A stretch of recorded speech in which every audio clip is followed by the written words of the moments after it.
Welcome, dear listeners, to tonight's Chronicle of the Macabre. The story I'm about to share with you is not a mere urban legend conjured up for cheap thrills. It is a terrifying, deeply unsettling account of events that supposedly befell a family living on the ragged edges of civilization. Travel back with me to the chill autumn of 1972, deep within the isolated, densely forested valleys of Blackwood, a small and forgotten farming town in the state of Maine. In those days, the modern power grid barely reached these rural communities, and when the night fell, it brought a crushing, absolute darkness, a suffocating veil where old, forgotten things thrived in secret, away from the prying eyes of God.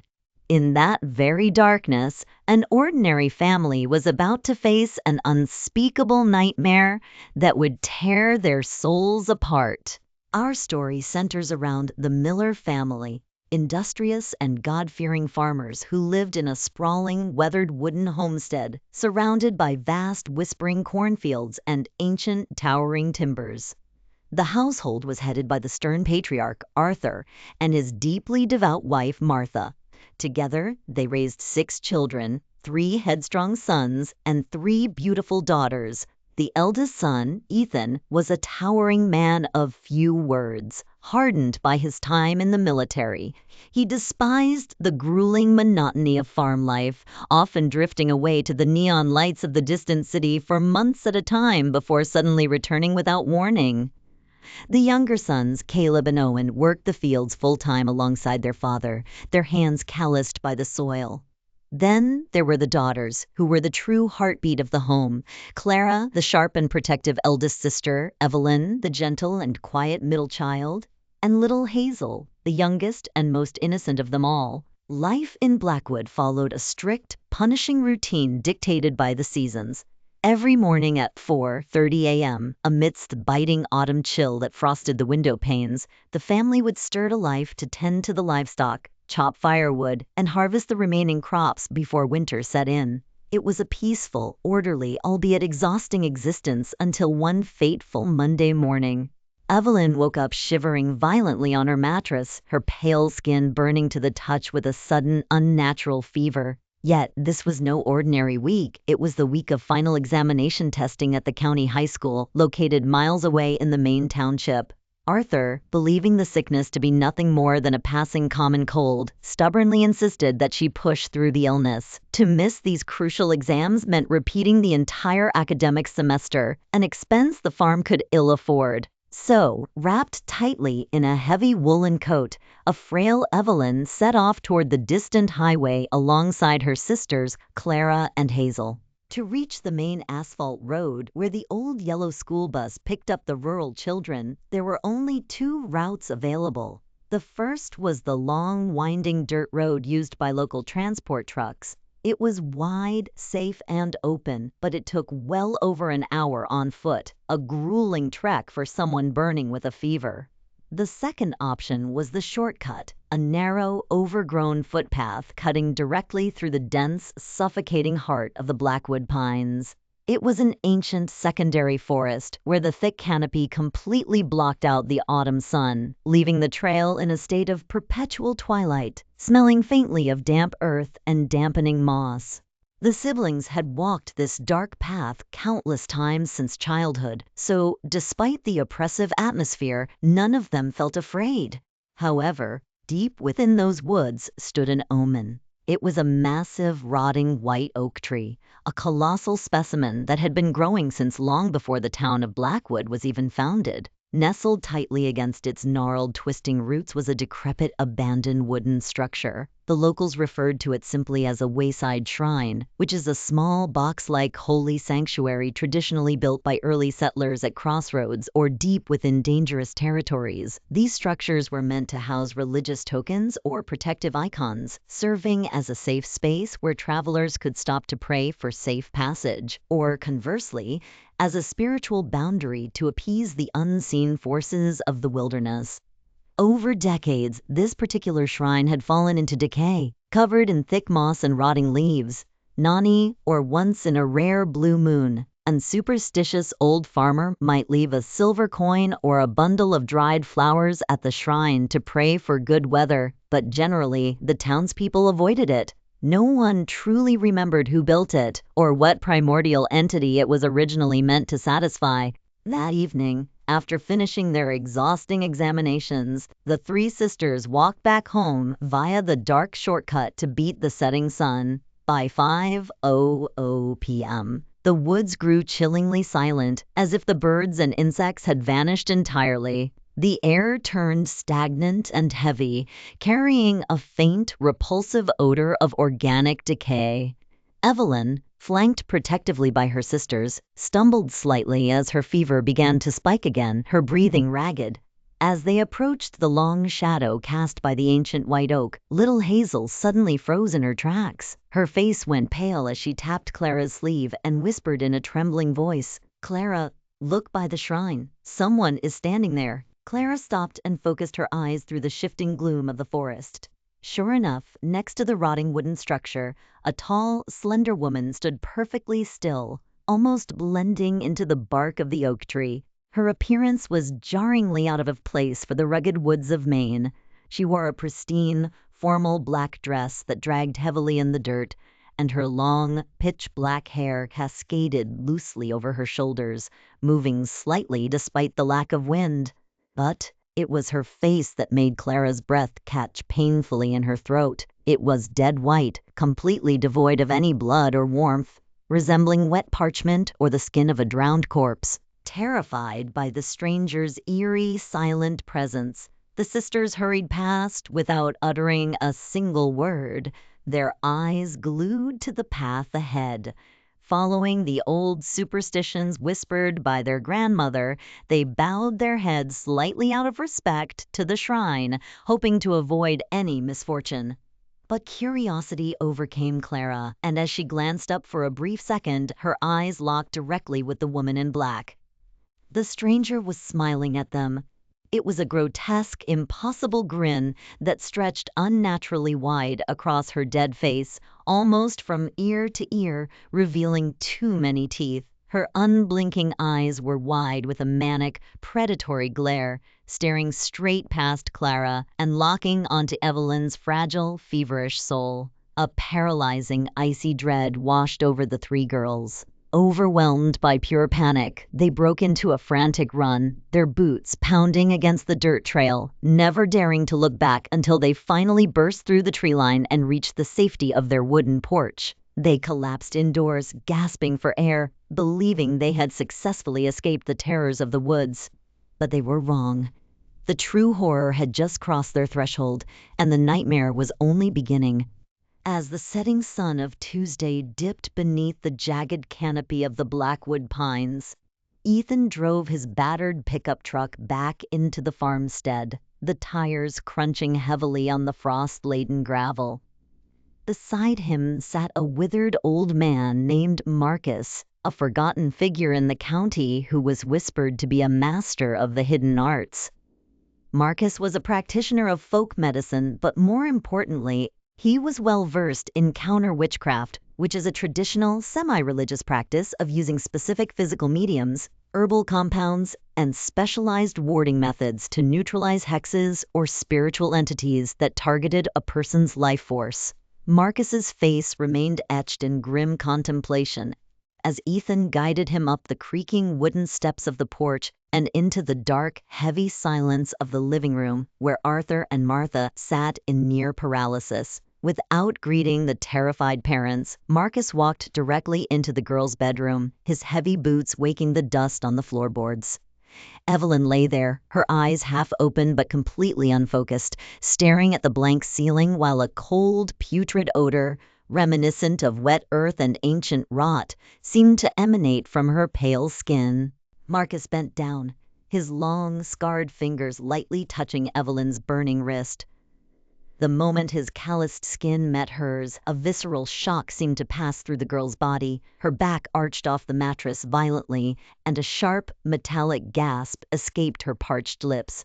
Marcus closed his eyes, his mouth moving in silent, defensive whispers before he pulled away and looked up at Ethan, his expression hardening into absolute dread. He explained that Evelyn's spiritual core had been systematically targeted by a powerful entity from the Blackwood Pines, a malicious presence that had established a parasitic anchor to her soul. While they stood discussing her worsening condition in hushed, urgent tones, a sudden commotion erupted outside the front gate of the property.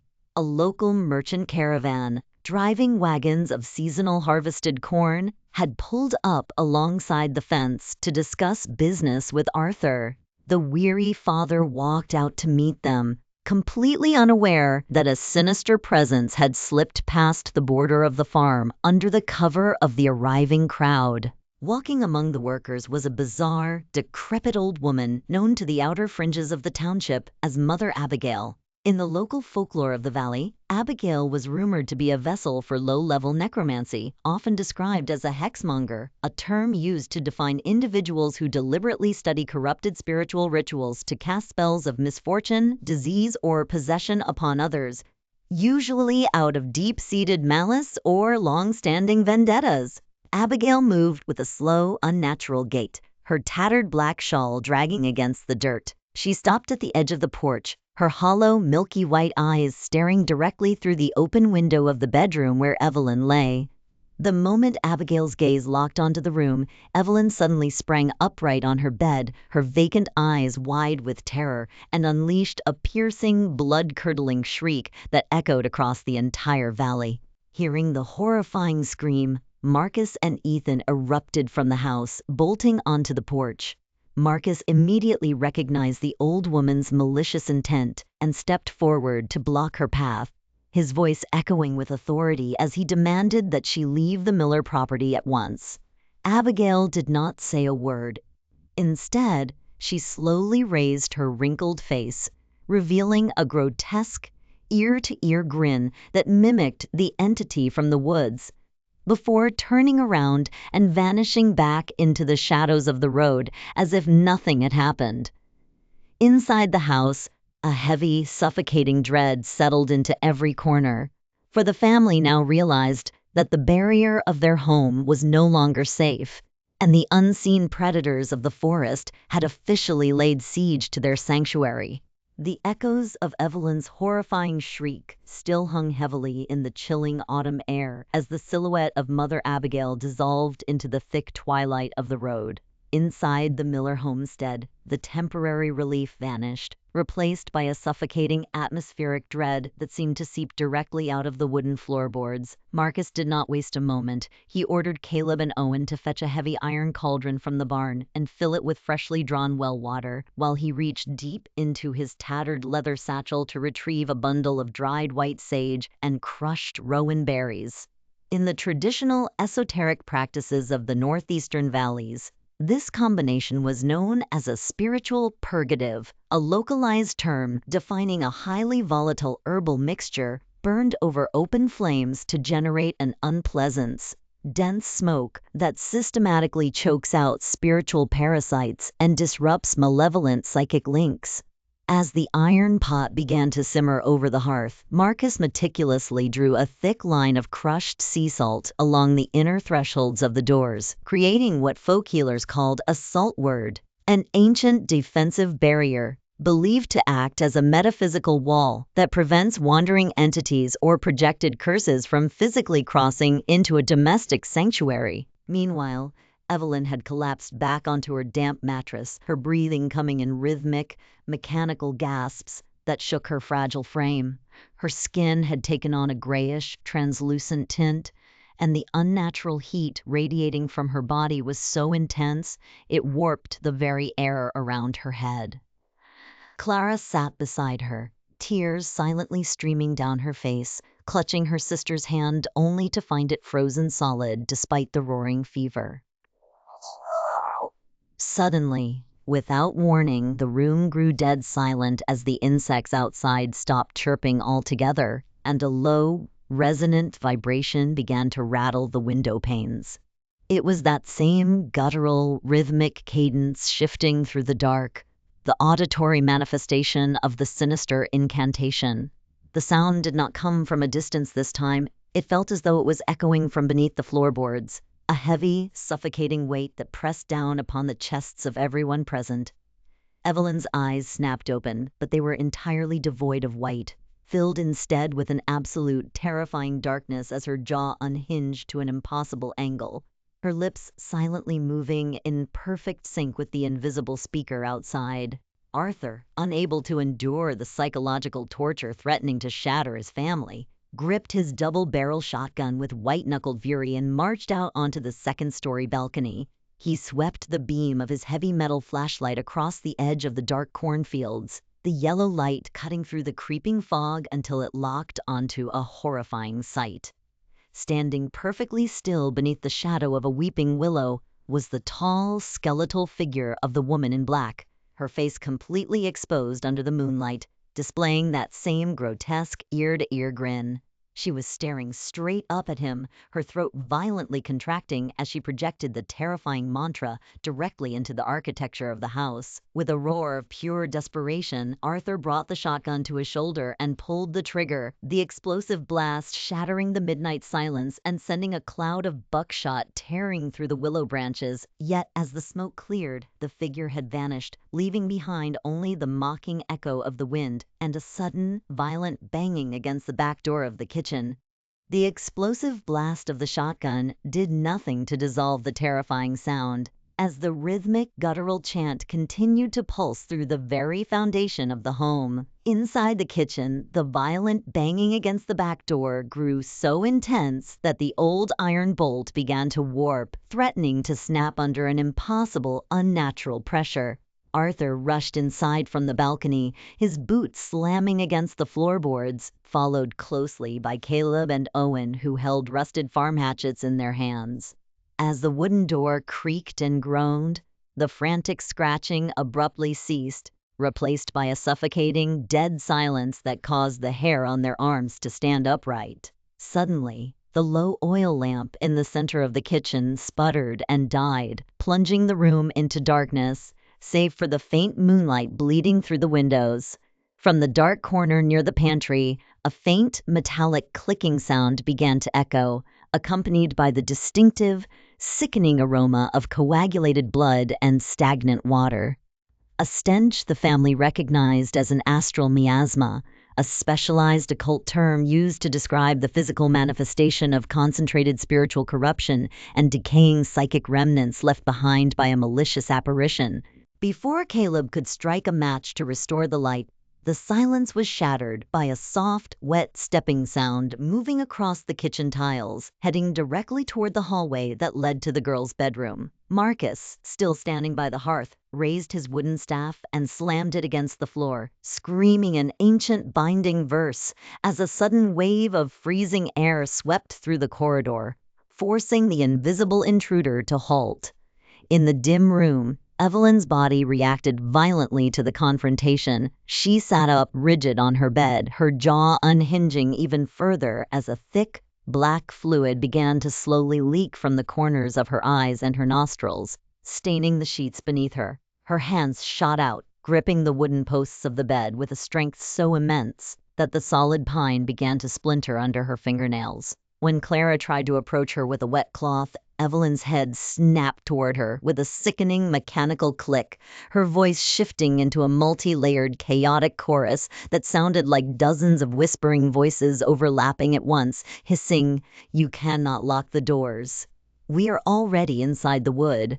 Realizing that the physical boundaries of the house were actively eroding under the weight of the curse, Marcus instructed Owen to run to the western shed and retrieve a hidden stash of quicklime and sulfur to reinforce the external perimeter. However, as Owen approached the kitchen window to look out toward the shed, his breath caught in his throat. Standing directly against the glass, her face flattened against the window pane, was Mother Abigail, her milky white eyes staring wide and vacant into the dark kitchen. She was no longer wearing her tattered black shawl. Instead, her skin appeared gray and wrinkled like rotting tree bark, and she was violently scratching her own throat with her jagged fingernails, leaving deep, bloodless gashes across her neck while her lips silently mimicked the horrific mantra echoing from the pines. Before Owen could scream, Arthur raised his shotgun once more, pointing it directly through the glass at the old woman's face, determined to destroy the physical vessel that was anchoring this nightmare to his family's land. The deafening roar of the shotgun blast shattered the kitchen window into thousands of glittering shards, the heavy buckshot tearing through the frame and slamming directly into the space where Mother Abigail had been standing. Yet, as the blinding flash faded and the smoke cleared, Arthur's hands trembled against the warm metal of his weapon. The glass was entirely gone, but the gravel outside was empty, save for a few stray pieces of her tattered black shawl drifting lazily in the cold autumn breeze. The smell of sulfur and charcoal hung heavily in the air, but beneath it lay that same suffocating metallic stench of decay. From the darkness of the surrounding woods, a chorus of agonizing shrieks rose up, as if the forest itself was weeping, before a dense, unholy fog began to crawl over the threshold of the broken window, spilling into the room like fluid ice. Marcus rushed into the ruined kitchen, his face pale as he looked at the shattered glass and the creeping mist. He shouted that the physical attack had only served to agitate the entity, fracturing the home's latent spiritual defenses. In the practices of traditional demonology and borderland occultism, this catastrophic vulnerability is known as a threshold rupture, a term describing the total collapse of a dwelling's protective barriers when a physical act of violence unwittingly invites an external curse inside. Marcus frantically grabbed a jar of quicklime from the table and began throwing the white powder over the spilled blood and the broken glass, trying to seal the breach. But the air grew rapidly colder, so freezing that the breath of the men formed thick white plumes in the dark, and the oil lamps across the entire house began to flicker frantically before dying out completely. From the hallway, a chilling sound began to drift into the kitchen. A slow, rhythmic thudding that sounded like heavy, bare feet stomping deliberately onto the wooden planks. The stomping grew faster and louder, shaking the very beams of the floorboards beneath their boots. Caleb and Owen raised their rusted hatchets, their eyes wide with panic as the sound reached the kitchen doorway. Through the darkness, the frail silhouette of Evelyn stepped into the room. Her body moved with a terrifying, jerky cadence, her joints popping and cracking with every step like a broken marionette. Her eyes remained wide, completely blacked out as the thick, dark fluid continued to trail down her pale cheeks. She stopped in the center of the kitchen, her gaze locking onto Arthur. Her mouth slowly opened, unhinging past its natural limit to reveal a dark, cavernous void. And when she spoke, the voice that emerged was a terrifyingly deep, multi-layered rumble that seemed to shake the very foundations of the homestead, growling, "The roots are deep, and the blood belongs to the oak." With a sudden, explosive burst of speed that defied human anatomy, she lunged directly toward her father, her fingers curved into predatory talons, forcing Caleb and Owen to throw themselves forward to restrain her before she could plunge the family into an inescapable abyss of blood and madness. The desperate struggle in the dark kitchen intensified as Caleb and Owen threw their entire body weight against the contorted frame of their sister, their muscles straining against a preternatural, terrifying force. Evelyn's bones popped and clicked under their grip, yet she possessed the leverage of a feral beast, her talon-like fingers snapping inches away from Arthur's throat. Marcus acted instantly, rushing forward from the shadows with a vial of consecrated unction, a localized terminology referring to an expertly brewed, holy oil infused with concentrated hyssop, mountain myrrh, and powdered silver designed specifically by frontier exorcists to burn away the spiritual attachments of low-order ghouls and enforce immediate sensory compliance on a possessed vessel. The moment Marcus smeared the thick, shimmering oil across Evelyn's pale, fluid-stained forehead, a visible tremor rippled through her spine. The guttural, multi-layered rumbling in her chest collapsed into a singular, agonizing shriek of pure malice, and her rigid limbs suddenly dissolved into a state of total gelatinous flaccidity, causing her to drop onto the cold, shattered glass of the kitchen floor like a discarded rag doll. Breathing heavily, Ethan and Arthur hauled the unconscious girl back into the bedroom, while Marcus worked frantically to manage the threshold rupture by the broken window before the creeping, unholy fog could completely choke out the remaining warmth of the homestead. Using a specialized warding chalk compounded from crushed bone ash and dried valerian root, Marcus drew an intricate labyrinthine seal over the shattered sill, a ritual mechanism known in traditional borderland sorcery as a binding sigil, an occult geometric configuration meant to trap stray psychic projections and paralyze any localized manifestations attempting to cross a compromised physical boundary. The absolute silence that followed was suffocating. Even the wind outside the wooden walls had died down into an unnatural, vacuum-like stillness. However, the family's brief respite was cut short when a low, rhythmic tapping sounded from the ceiling beams directly above their heads, followed by the slow, sickening sound of liquid dripping down between the cracks of the floorboards onto the mattress where Evelyn lay. Arthur raised his flashlight toward the ceiling, the pale beam illuminating a thick, viscous, dark crimson fluid oozing from the pine joints, accompanied by a sudden, jarring vocal shift from the unconscious girl on the bed. Without opening her pitch-black eyes, Evelyn began to speak in a flawless, chillingly accurate simulation of Martha's voice, crying out in a desperate, terrified tone, "Arthur, please hide the children! She is standing right behind you in the dark!" The sheer psychological terror of the audio mimicry sent a wave of panic through the room, causing Caleb to lose his footing on the slick floorboards. Before Ethan could steady his younger brother, the air in the bedroom dropped to an impossible, freezing temperature, extinguishing the small candle on the nightstand and forcing the family to realize that the entity was no longer just laying siege from the outer forest, but was actively transforming the interior of their sanctuary into a localized nest of absolute corruption and death. Before Ethan could fully steady his trembling younger brother, Arthur spun around on his heels, the heavy barrel of his shotgun cutting through the freezing air as he aimed directly into the empty, pitch-black corner behind them. The flashlight beam flickered violently, casting erratic shadows across the room, but there was nothing there. Only the crushing, vacant space and the terrifyingly perfect echo of Martha's voice still vibrating in their ears. Evelyn's body on the bed began to contort once more, her spine bending backward at an impossible angle, as if an invisible fist was pulling her from the center of her chest. A low, mocking chuckle erupted from her throat, dissolving the simulated voice of their mother into a chorus of harsh, guttural rasps that filled the room with a suffocating sense of doom. Marcus knew they were running out of time. The threshold rupture had allowed the forest entity to establish a localized manifestation, an occult phenomenon known as a spiritual infestation, a specialized term describing a state where a malevolent force is no longer just visiting a physical location, but has completely saturated the environment, rewriting its physical properties to mirror the dark dimension from which it came. Reaching back into his satchel, Marcus pulled out a heavy piece of cold iron wrapped in an old, oil-soaked cloth, a spiritual anchor known as a talismanic counterweight, which is a rare consecrated artifact forged from meteoric iron and etched with ancient binding runes designed to disrupt the magnetic and psychic frequencies used by non-physical entities to manifest in the physical world.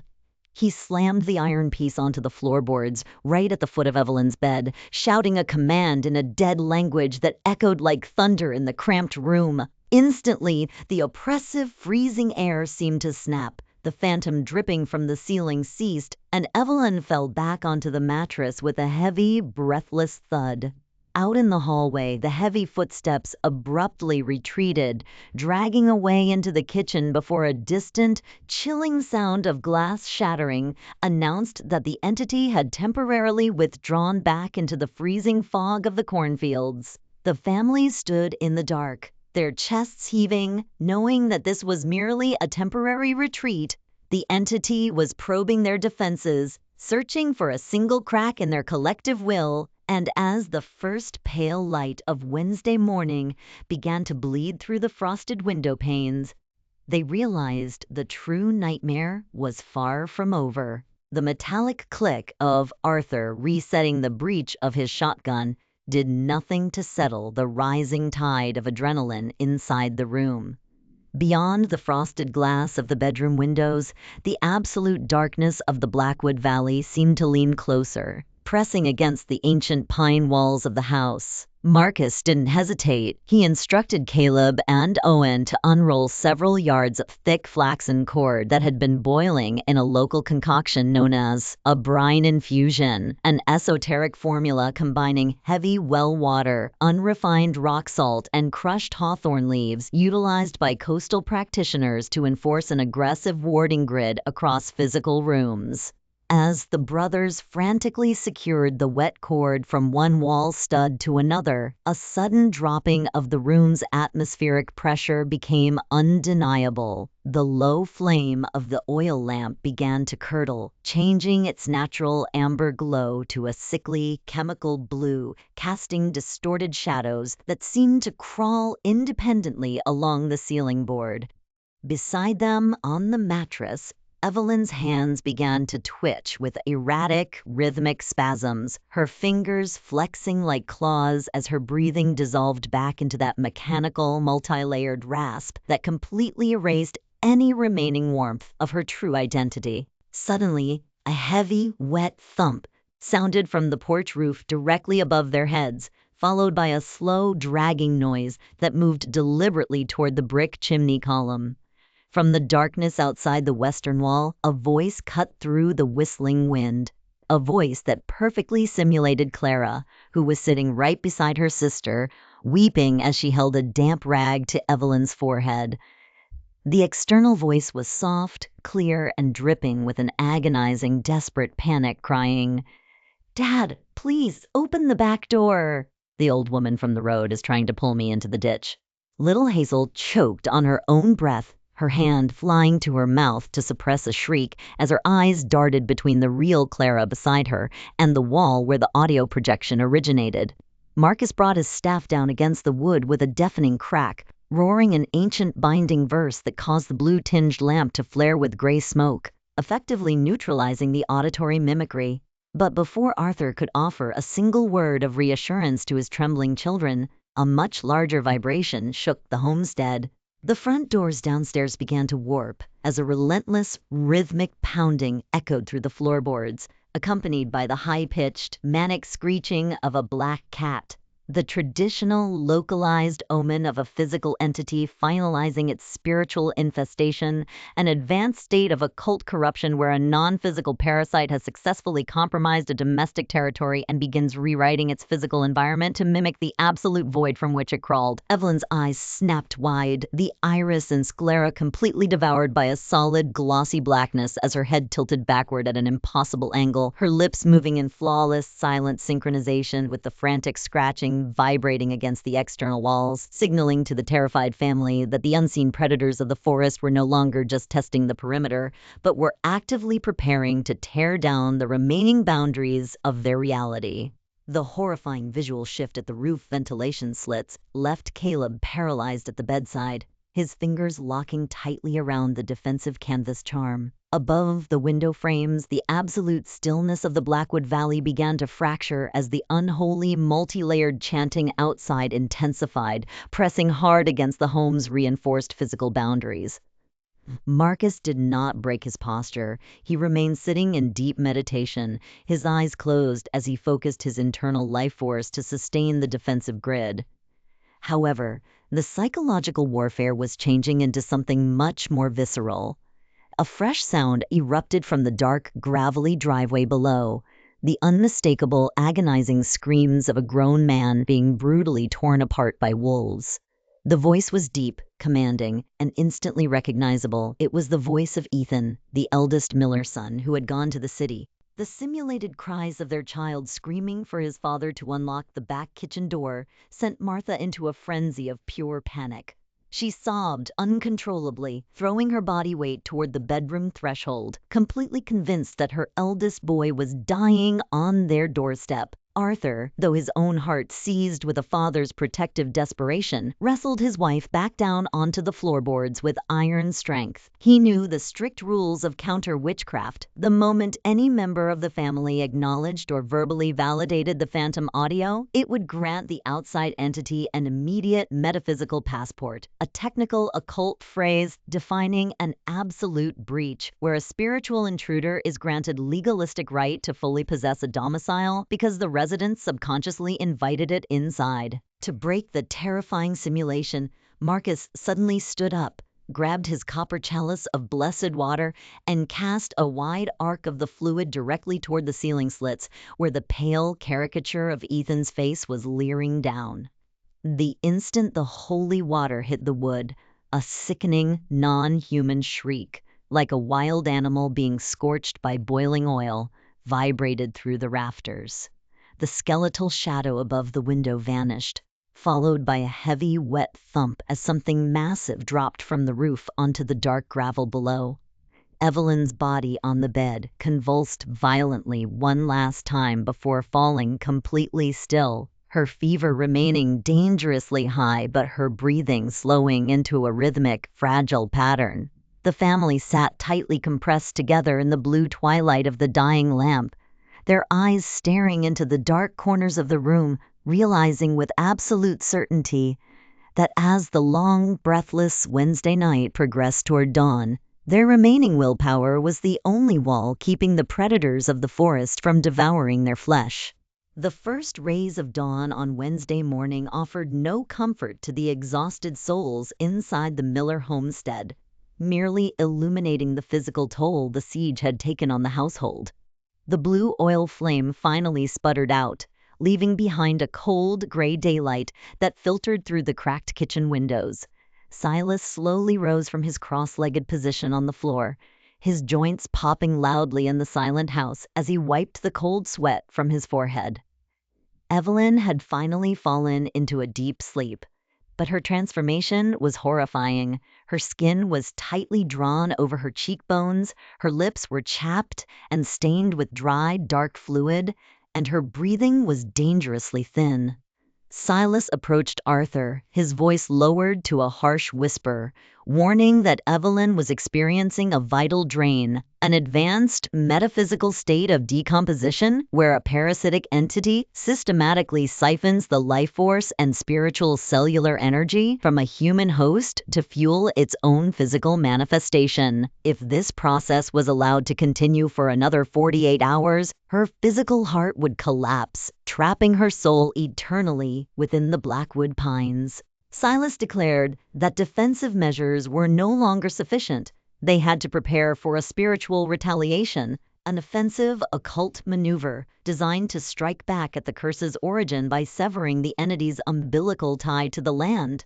However, before they could leave the property to hunt the creature, Silas needed to neutralize the structural hexes that had been covertly introduced into the homestead's perimeter. He instructed Caleb and Owen to gather heavy shovels and follow him down to the dark, frozen soil beneath the front porch steps. As the brothers dug into the earth at the four cardinal corners of the house, a sudden putrid stench of organic rot and stagnant water washed over them, forcing Owen to stumble back. Beneath the root of an old rose bush, Caleb's shovel struck something solid with a dull thud.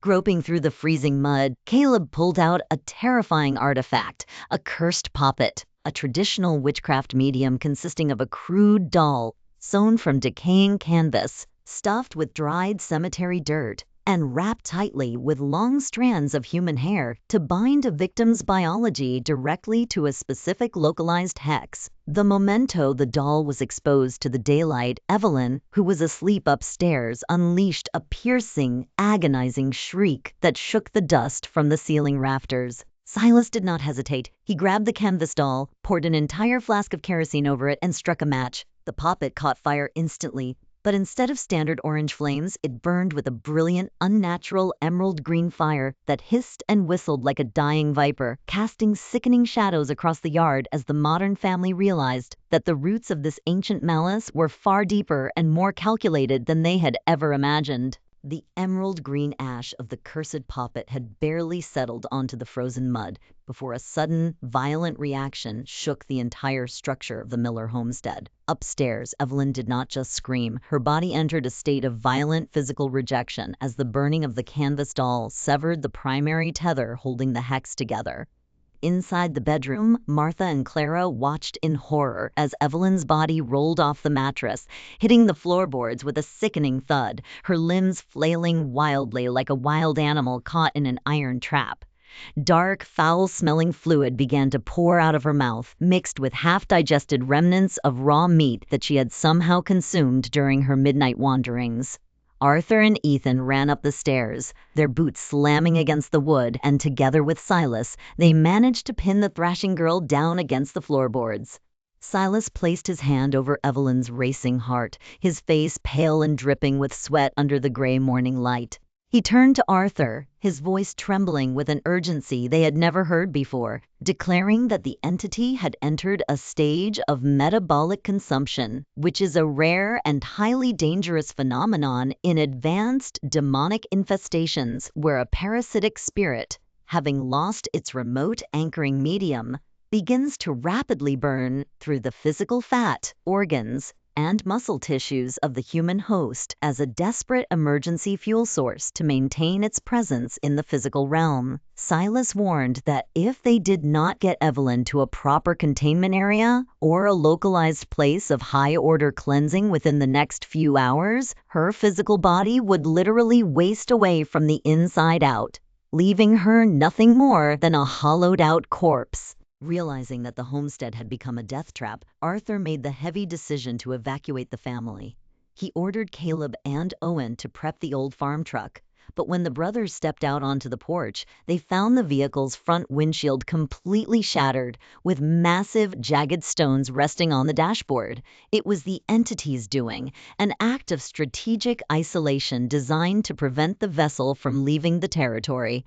Without letting panic break their resolve, Ethan suggested they walk to the neighboring district through the main road, avoiding the Blackwood pines at all costs. They wrapped Evelyn in heavy winter blankets, her body now feeling unnaturally light, almost weightless, as if the spirit had already hollowed out her bones. As the family formed a tight protective circle around the frail girl and stepped off the porch into the biting, overcast afternoon, a low, collective whispering began to ripple through the surrounding cornfields, the overlapping voices repeating the sinister Tiyad mantra, reminding them that every step they took away from the house was being watched by the ancient predators waiting in the fog. The cold air of the overcast afternoon bits sharply through their heavy clothes as the Miller family leaves the shattered safety of their porch behind, stepping into a landscape wrapped in a suffocating gray mist. Caleb and Owen carry the limp, unnaturally light body of Evelyn between them, her breathing so shallow it barely registers against the howling wind. Silas leads the group with a steady, watchful pace, his eyes sweeping the perimeter of the road where the towering, dark stalks of the cornfields press closely against the gravel path. They are heading toward the neighboring district of Oakhaven, a journey that requires them to walk along the main country road for nearly 3 miles, a path that runs dangerously parallel to the boundary of the Blackwood Pines. Arthur walks at the rear, his double-barrel shotgun resting tightly against his shoulder, his finger hovering near the trigger mechanism as the overlapping, ghostly echoes of the sinister Tiyad mantra grow louder, shifting dynamically from the depths of the forest until the sound feels like it is vibrating directly within their ears. As the family progresses deeper into the isolated stretch of the highway, the ambient temperature drops to a freezing point, turning their desperate exhalations into thick, white plumes of vapor that obscure their vision. Suddenly, the low whispering in the cornfields stops completely, replaced by a deep, unnatural silence that causes the hairs on Clara's arms to stand perfectly upright. From the heavy gray fog ahead, a tall, slender silhouette slowly materializes, standing perfectly still in the middle of the gravel road. It is the woman in black, her face dead white and completely devoid of human warmth, her grotesque, ear-to-ear grin cutting wide across her features under the dim sky. Martha gasps, falling to her knees in pure terror as she clutches little Hazel to her chest, while Caleb and Owen freeze in their tracks, their arms trembling under the weight of their possessed sister. Silas steps to the front of the formation, drawing a sharp silver blade from his leather satchel and plunging it directly into the frozen earth at his feet, beginning a counter-ritual known in frontier occultism as a road binding, a term used to describe a powerful defensive incantation that forcefully nails down the local spiritual ley lines to prevent an apparition from manipulating physical space or trapping travelers within an endless psychological loop. The moment the silver blade cuts into the soil, a violent gust of wind erupts from the trees, tearing through the mist and revealing that the woman in black is not standing on the road at all. Her physical presence is an illusion, a localized displacement meant to distract the group while the true threat closes in from behind. Before Arthur can turn around to scan the empty road behind them, a loud, heavy scratching sounds from the wooden underside of the blankets wrapped around Evelyn, as if something sharp and predatory is actively trying to claw its way out from the very center of her chest. The heavy, continuous scratching sound coming from inside Evelyn's winter blankets sent a wave of icy panic through the group, forcing Caleb and Owen to drop their hands slightly in shock. Underneath the heavy wool, something sharp and invisible was aggressively tracing the contour of the girl's ribs, pushing the fabric outward from within her flesh, as if a burrowing parasite was attempting to break free into the cold air. Silas acted instantly, refusing to let the illusions of the highway shatter their formation. He pulled a small container of dry elder bark dust from his coat pocket and scattered it directly over the shaking blankets. In the practices of high-order frontier counter-magic, this botanical compound was known as a reactive catalyst, an esoteric term used to describe a volatile organic powder that, when exposed to dark cosmic energy, triggers an immediate burning sensation on non-physical entities, forcing them to temporarily withdraw their localized pressure from a human vessel. The moment the dust touched the wool, a faint, sizzling hiss erupted from the center of Evelyn's chest, and the terrifying scratching ceased as suddenly as it had begun. Though her body remained tightly curled in a state of rigid catatonia, Arthur kept his shotgun trained on the surrounding tree line, his eyes burning as he scanned the shifting gray mist that crawled out from the blackwood pines. The ghostly chant of Tiod had begun to change its timbre, transforming from a distant forest murmur into an overlapping cascade of wet, synchronized whispers that seemed to slide directly along the gravel path beside their boots. Silas urged the family forward, warning that the localized road binding would only delay the entity's spatial manipulation for a few minutes. They needed to reach the old stone bridge over Blackwood Creek, which marked the legal boundary of the neighboring district, where the geographic currents of the river would act as a natural energetic shield against the forest curse. As they sprinted down the remaining stretch of the highway, the freezing fog grew so thick that the family could barely see 3 feet ahead, their breath freezing into gray crystal masks upon their faces. Suddenly, the heavy gravel road beneath them abruptly transitioned into a soft, yielding surface that felt like damp, decomposing wood. Arthur halted the group, lowering his flashlight beam to the floorboards, only to find that they were no longer standing on the highway to Oakhaven. The gray fog had successfully warped their path, guiding them directly onto the decaying porch of an old, abandoned hunting cabin hidden deep within the forbidden interior of the pines. Before Owen could cry out in terror, the rusted front door of the cabin slowly creaked open on its own, revealing a pitch-black hallway where the skeletal figure of the woman in black stood waiting, her dead white face illuminated by a swarm of glowing emerald-green forest flies that swirled around her unholy ear-to-ear grin. The visualization of the rotting cabin hallway shattered the family's remaining composure, forcing Caleb to nearly drop his hold on Evelyn's shivering legs. Silas moved instantly to the front of the group, raising his wooden staff high while pushing the brothers backward away from the decaying wooden porch. He explained that they had fallen into a localized spatial distortion, a terrifying occult phenomenon known to frontier specialists as a wilderness labyrinth, a term used to describe a powerful geographic hex where a malevolent entity uses a victim's spiritual link to warp their perception of physical geography, trapping them inside an endless, cyclical loop of environment until the travelers succumb to exhaustion or absolute madness.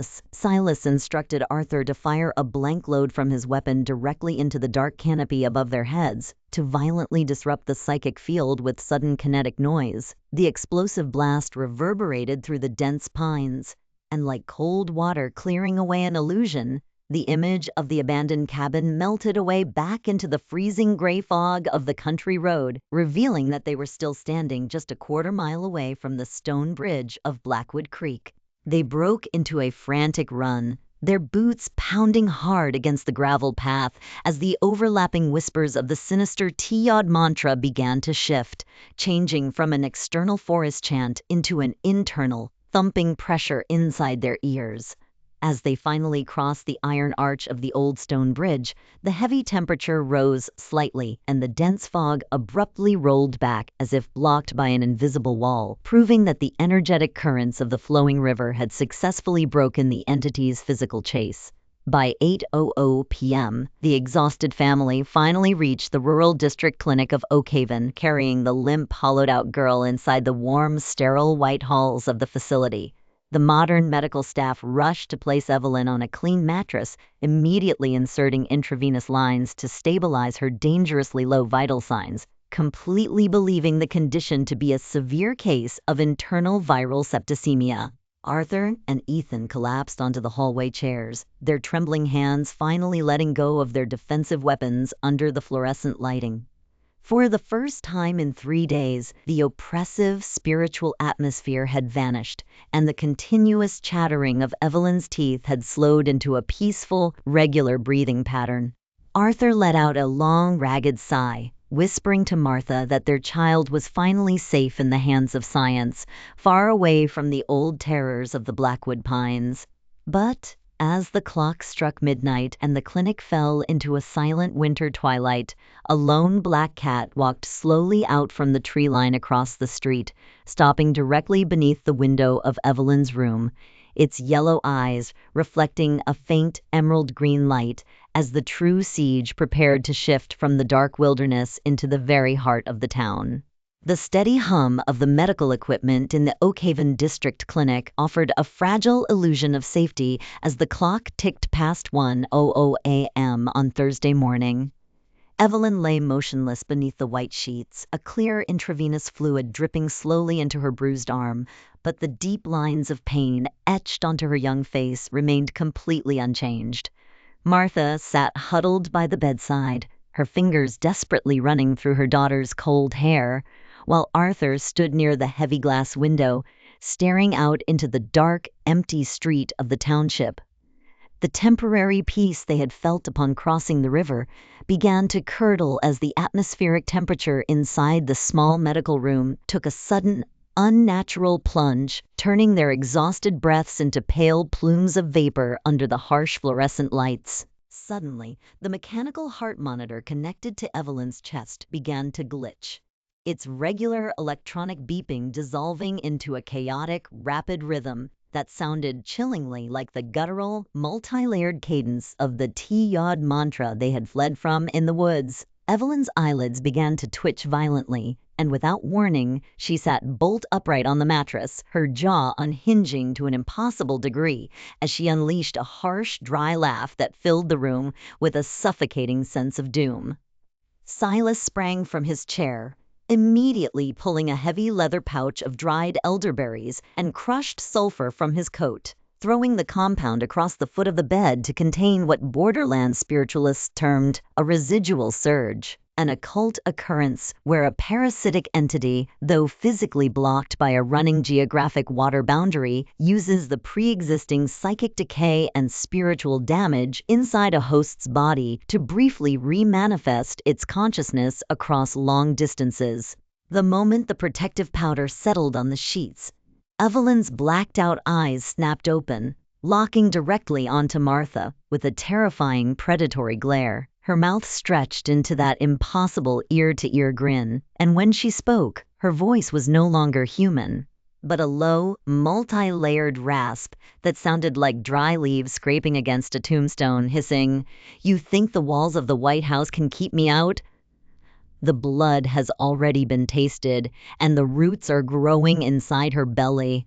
Before Arthur could call out for the nurse, the heavy double doors of the clinic room began to vibrate violently from the outside, followed by the slow, deliberate sound of heavy footsteps walking down the linoleum corridor, dragging something metallic and heavy behind them, signaling to the trapped family that the entity was no longer content to wait in the dark pines of Blackwood, but had actively bypassed the river's energetic shield by trailing the very bloodline that now sat weeping in the light. The sound of the heavy, metallic dragging outside the clinic door suddenly stopped, leaving a suffocating silence that made the fluorescent tubes overhead flicker and hum with erratic energy. Inside the room, Arthur held his shotgun ready, his knuckles turning white as he positioned himself between the door and Evelyn's thrashing body. The medical equipment attached to the girl began to fail completely, the electronic screens glowing with static, while the black fluid leaking from her mouth pooled onto the white mattress sheets. Silas realized they had hit the critical point of the parasitic anchor, an advanced phase of occult manipulation where the forest entity utilizes the cellular and genetic memory within the victim's family line to bypass physical space, meaning the entity was no longer just targeting Evelyn, but was using her fading life force to forge a direct bridge into the town. With a violent kick, the heavy double doors of the clinic room swung inward, yet the corridor beyond was completely vacant, save for a massive, frozen pool of stagnant, muddy swamp water that had rapidly materialized over the clean linoleum floor. From the dark corners of the ceiling, a wet, heavy clicking sound echoed, followed immediately by a low collective whispering of the Tiyod mantra that seemed to vibrate inside the very dental work of the terrified family members. Martha fell into a state of hysterical shock, her hands flying to her ears as she tried to block out the rhythmic, hypnotic frequency that was actively trying to force her mind into a sleep trance. Silas knew that staying inside the clinic was no longer a viable option. The facility's modern infrastructure had zero spiritual defense against a localized environmental distortion, a terms used by specialized demonologists to describe a high-tier reality shift where a demonic entity successfully overwrites a small physical territory, altering its temperature, sound, and air quality to match the exact primordial void it originated from. Silas ordered Ethan and Caleb to rip the medical lines out of Evelyn's arms and hoist her into a heavy winter blanket, declaring that their only survival lay in forcing a physical relocation back to the sacred boundary of the Oak Haven Old Chapel, where the ancestral foundations could offer a final spiritual barrier. As the brothers lifted the girl, her weight fluctuated violently, suddenly feeling as heavy as a solid block of granite, nearly shattering Caleb's arms under the pressure before Silas smeared a fresh layer of the mountain myrrh unction across her throat. The entity within Evelyn reacted with a monstrous, low-frequency roar that shattered the glass panes of the medicine cabinets, and outside the window, the lone black cat that had been waiting beneath the street lamp unleashed a piercing shriek as a swarm of large emerald-green forest flies began to aggressively slam against the glass, signaling to the trapped group that the outer perimeter of the town was being systematically closed off by the ancient predators of the Blackwood Pines. The sudden swarm of emerald-green flies cracked the remaining window panes of the clinic, forcing the family to shield their faces as they rushed out into the freezing night air of Oak Haven. Ethan and Caleb tightly held the heavy winter blanket wrapping Evelyn, whose body heat had dropped so low it felt like carrying a block of river ice, her joints popping rigidly against their chests with every step. Silas sprinted ahead, leading them away from the infected facility toward the old stone chapel at the edge of the township, while Arthur and Owen flanked the sides with their weapons raised, their eyes scanning the shifting gray fog that had completely swallowed the empty streetlights. The regular country road beneath their feet began to vibrate violently, and a sharp, metallic screeching filled the air, accompanied by the distinct, heavy thumping of thousands of unseen creatures moving through the nearby bushes, repeating the hypnotic T-Yod mantra in a chaotic, overlapping frequency that threatened to shatter their sanity. As they burst through the rusted iron gates of the chapel courtyard, the dense gray fog abruptly stopped at the boundary line, proving that the consecrated grounding stones of the old structure still held a residual barrier against the forest curse. They kicked open the heavy oak doors, rushing into the dark, cold sanctuary where the smell of aged wax and dry cedar offered a brief moment of oxygen. Silas immediately ordered the brothers to place Evelyn directly onto the stone altar at the center of the nave, while he reached into his leather bag to pull out a jar of powdered quicklime and ground hawthorn root to scatter across the entrance threshold. In the practices of high-tier frontier exorcists, this specialized mixture was known as a spiritual tether lock, a localized term defining a highly volatile counter-magical seal that blocks the atmospheric displacement of a demonic apparition, forcing the entity to solidify its presence inside the host rather than expanding its corruption into the physical room. The moment the white powder touched the wooden floorboards, Evelyn's eyes snapped wide open, the glossy blackness completely devouring her vision as she let out a multi-layered, deep roar that shook the hanging iron chandeliers above their heads.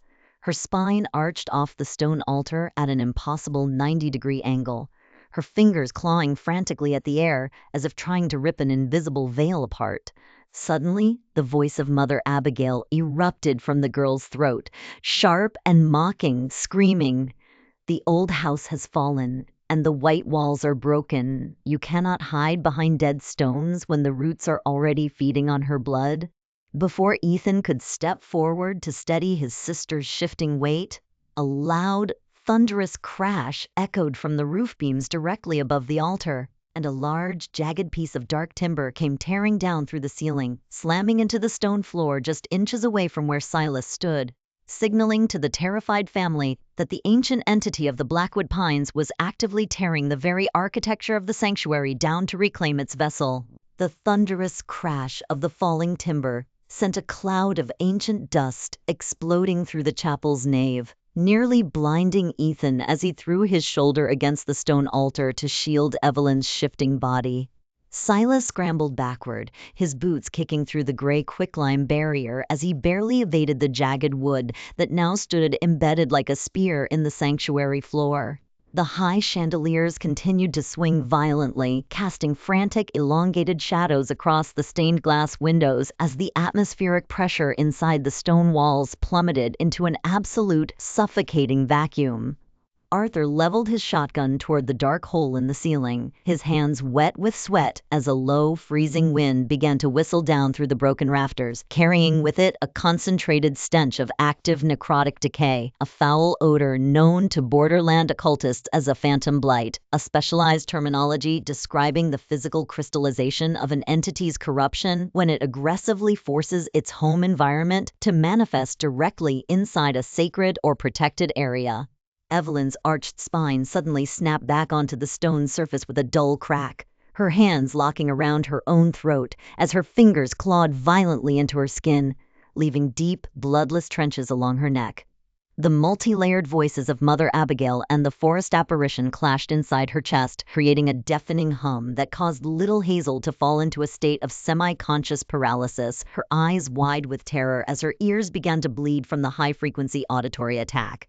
Silas knew they had reached the volatile core of the possession. The entity was no longer just attacking from the exterior, it was initiating a host rupture, an advanced occult crisis where a demon purposefully destroys the physical vessel from within once it realizes its parasitic anchor is being systematically dismantled by an exorcist. Silas yelled through the roaring wind, ordering Caleb and Owen to pin Evelyn's wrists down with the salt brine canvas straps, while he reached into his vest to retrieve a small leaden vial of concentrated vitriol oil, a dangerous alchemical counteragent compounded from distilled hemlock and iron filings designed by early frontier sorcerers to forcefully burn away the subconscious roots of an apparition by inflicting localized spiritual trauma on the entity's energetic network. As Silas uncorked the vial, the blacked-out eyes of the girl fixed onto his face, and her mouth split into that impossible ear-to-ear grin once more, her tongue darting out with an unnatural reptilian speed to lick the dried fluid from her cracked lips as she hissed, "The seal is already broken, old man. You are just pouring oil onto an open furnace." Before Silas could empty the fluid over her forehead, the heavy iron-reinforced oak doors of the chapel entrance began to warp inward, the thick bolts groaning under the immense weight of an invisible battering ram advancing from the fog outside. The groaning iron-reinforced oak doors of the chapel shuddered violently under the invisible battering ram, dust exploding from the lintel as the lock bolts began to shear away. Outside, the gray fog pressed flat against the high, stained glass windows, turning the colorful saints into murky, faceless specters looking down upon the unfolding chaos. Arthur racked the slide of his shotgun, stepping backward toward the altar where Caleb and Owen desperately threw their body weight onto the salt brine straps, their muscles tearing as they tried to pin down Evelyn's twisting, unnatural limbs. Silas, his hands covered in gray quicklime dust, didn't hesitate. He emptied the leaden vial of concentrated vitriol oil directly over the girl's forehead, the acidic alchemical mixture instantly sizzling against her pale flesh. A cloud of pungent white vapor billowed from her skin as the chemical counteragent targeted the parasitic connection, forcing a somatic containment, which is a critical occult condition where the physical host is temporarily transformed into an absolute energetic prison, preventing the entity from escaping back into the external fog or dissolving its consciousness before the extraction can be finalized. The effect was instantaneous and terrifying. Evelyn's body violently convulsed, her back lifting so high off the stone altar that the canvas straps threatened to snap under the weight of a preternatural momentum. Her unblinking, pitch-black eyes fixed directly on the roof rafters as a deep structural vibration shook the chapel foundations, causing the heavy iron chandeliers to swing in erratic circles overhead. The voice that erupted from her unhinged jaw was no longer a human throat speaking. It was a rhythmic, overlapping drone of thousands of whispering tongues repeating the corrupted Tiad mantra, the sound vibrating so heavily inside the chamber that the small votive candles along the walls spontaneously flared into tall, green flames before dying into black smoke. Martha fell into a semi-conscious panic, her hands clamped tightly over her ears as she huddled on the floorboards with little Hazel, trying to block out the low-frequency psychic pressure that felt like cold needles boring straight into their cerebral tissue. Silas ignored the groaning front doors and the falling debris, his voice rising in an ancient authoritative command as he drew a final binding sigil across the stone base of the altar using a shard of meteoric iron. He warned Arthur that they had reached the terminal flashpoint of the possession. The entity, realizing it had been locked inside the biology of the vessel, was now attempting an internal liquidation, an advanced demonic retaliation where the parasite systematically ruptures the host's primary internal organs and drains the remaining blood supply to collapse the physical body, leaving the exorcist with nothing but a hollowed-out corpse. The impossible ear-to-ear grin on Evelyn's face began to bleed from the corners, thick, dark necrotic fluid oozing past her teeth as her chest expanded to an unnatural capacity, her fingers suddenly developing a crushing leverage that threatened to rip the heavy iron studs straight out of the altar flanks, signaling to the terrified family that the final battle for the girl's soul had moved from the physical perimeter of the town into the very marrow of her bones. The massive iron-reinforced oak doors finally fractured under the relentless weight of the invisible ram, splitting down the middle with a sharp, splintering roar that filled the chapel hall with freezing gray air.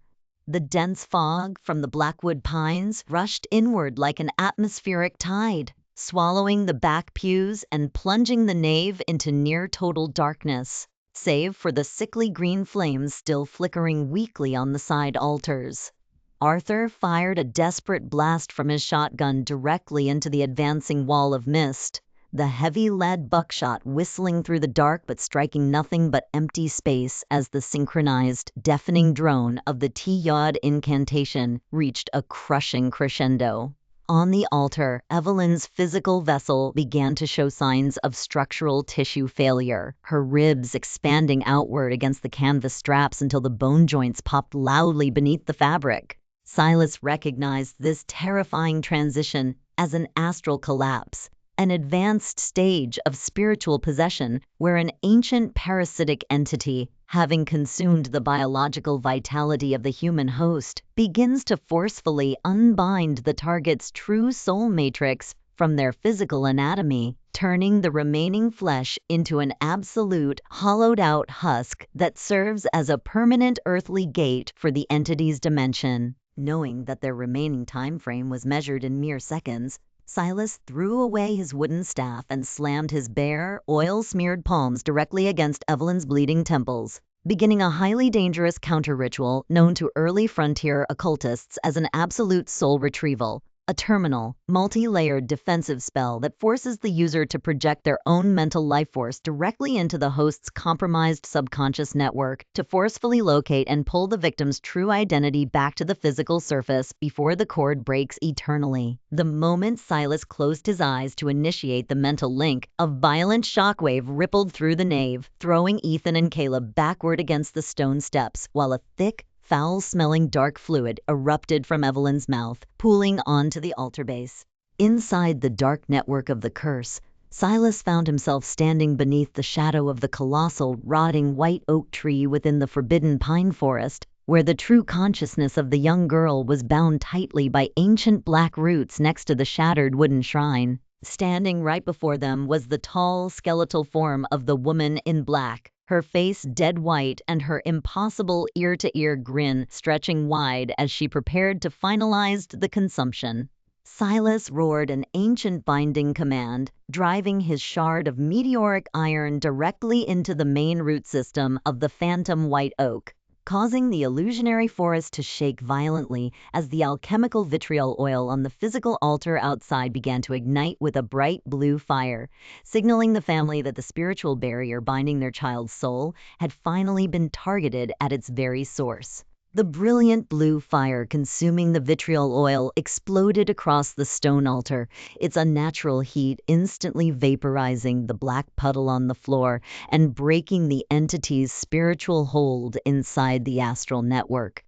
Deep within the shared trance, Silas snapped the remaining phantom black roots with his meteoric shard, causing the colossal white oak and the skeletal woman in black to dissolve into a vortex of harmless gray dust.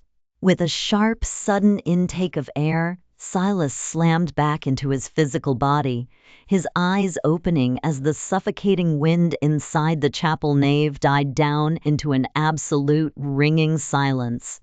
On the altar surface, Evelyn's spine unlocked, her rigid limbs falling perfectly loose as the black coloration rapidly drained from her eyes, leaving her true, gentle irises staring up at the stone rafters in complete exhaustion.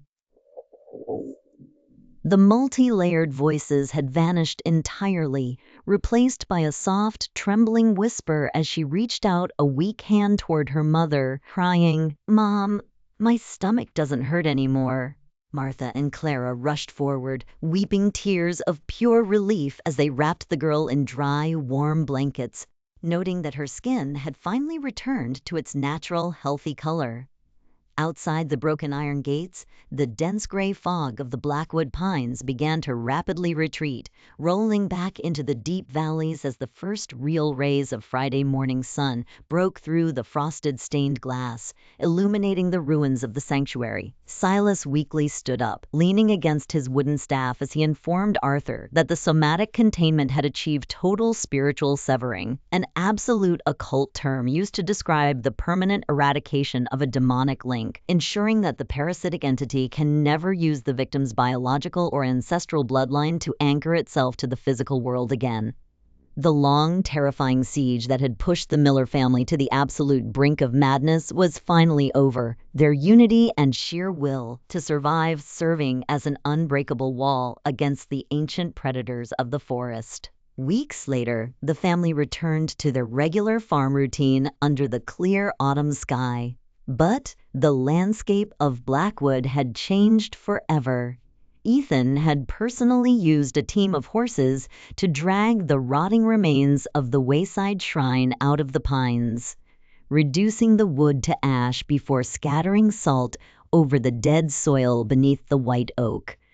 The local merchants and townspeople still whispered about the terrifying week when the Miller girl was afflicted, rumors circulating through the county fields that the homestead had been targeted by a forest ghoul. But the family remained completely silent, never speaking of the horrific incantation that had echoed through their walls. And so, dear listeners, we close this dark chronicle of the Blackwood infestation, leaving behind the dark valleys